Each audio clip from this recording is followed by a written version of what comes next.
ask you about is fentanyl.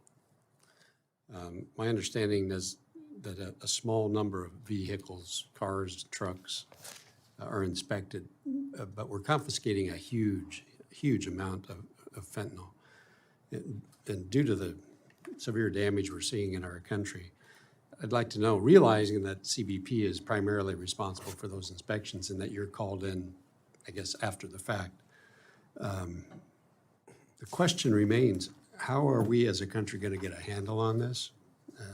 Essentially, who's going to take ownership of this problem?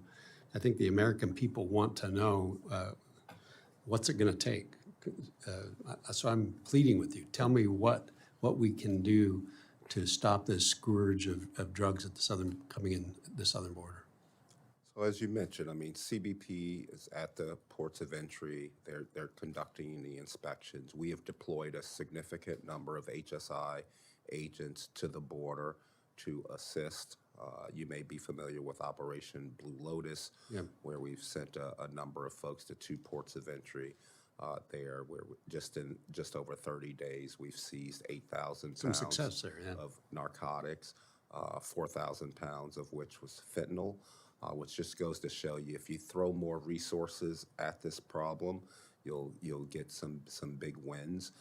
I think HSI is probably best situated to sort of, tackle, to combat and dismantle the TCOs that are responsible for fentanyl, particularly our relationships and our vetting units and TCIUs in Mexico, which is, that's ground zero from where China is sending the precursor chemicals.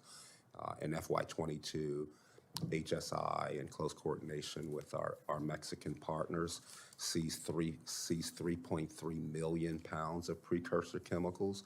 We know those were all sort of headed to the U.S. We seized 22,000 or 21,000 pounds of fentanyl in FY22, and this year in FY23 through February, we've already seized 27,000 pounds of fentanyl. So, there's a lot of work to be done. HSI is I mean, it's a high priority for them, and we'll continue to work with our foreign partners to sort of increase our apprehensions. I know we're out of time, Mr. Chairman, but I just want to say that I believe that all those big numbers, and that's great that we're confiscating that much.